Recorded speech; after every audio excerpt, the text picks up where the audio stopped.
മുനമ്പത്തെ വഖഫ് ഭൂമി തർക്കം അന്വേഷിക്കാൻ സംസ്ഥാന സർക്കാർ നിയോഗിച്ച ജുഡീഷ്യൽ കമ്മീഷന് പ്രവർത്തിക്കാൻ അനുമതി. കമ്മീഷന്റെ നിയമനം അസാധുവാക്കിയ സിംഗിൾ ബെഞ്ച് ഉത്തരവ് ഹൈക്കോടതി ഡിവിഷൻ ബെഞ്ച് സ്റ്റേ ചെയ്തു. മാർച്ച് 17-ന് പുറപ്പെടുവിച്ച സിംഗിൾ ബെഞ്ച് വിധിയെ ചോദ്യം ചെയ്ത് സംസ്ഥാന സർക്കാർ സമർപ്പിച്ച അപ്പീൽ പരിഗണിക്കുന്നതിനിടെയാണ് chief justice Nitin Jamdar, justice S Manu എന്നിവരടങ്ങുന്ന ഡിവിഷൻ ബെഞ്ച് ഇടക്കാല ഉത്തരവ് പുറപ്പെടുവിച്ചത്. കൂടുതൽ ഉത്തരവുകൾ ഉണ്ടാകുന്നതുവരെ കമ്മീഷന് താൽക്കാലികമായി പ്രവർത്തിക്കാൻ കോടതി അനുമതി നൽകി. അപ്പീൽ വേനൽക്കാല അവധിക്കാലം കഴിഞ്ഞ് ജൂണിൽ പരിഗണിക്കും.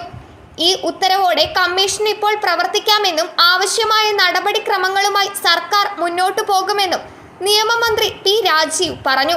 സിംഗിൾ ബെഞ്ച് ഉത്തരവ് കാരണം കമ്മീഷന് അതിന്റെ ചുമതല പൂർത്തിയാക്കാൻ മതിയായ സമയം ലഭിച്ചില്ലെന്നും ഇപ്പോൾ പ്രവർത്തനം പുനരാരംഭിക്കുമെന്നും മന്ത്രി തിരുവനന്തപുരത്ത് മാധ്യമങ്ങളോട് പ്രതികരിച്ചു.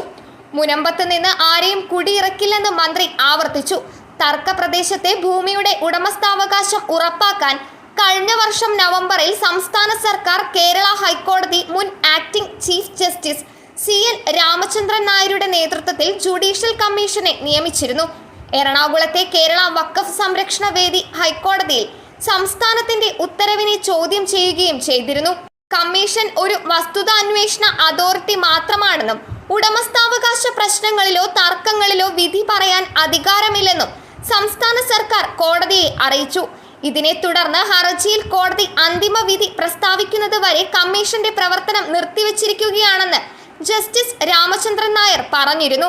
എറണാകുളം ജില്ലയിലെ ചെറായി, മുനമ്പം ഗ്രാമങ്ങളിൽ രജിസ്റ്റർ ചെയ്ത ആധാരങ്ങളും ഭൂനികുതി അടച്ച രസീതുകളും കൈവശം വെച്ചിട്ടും വഖഫ് ബോർഡ് തങ്ങളുടെ ഭൂമിയും സ്വത്തുക്കളും നിയമവിരുദ്ധമായി അവകാശപ്പെടുന്നുണ്ടെന്ന് പ്രതിഷേധിക്കുന്ന കുടുംബങ്ങൾ ആരോപിച്ചു. News desk മലയാളാക്ഷരം.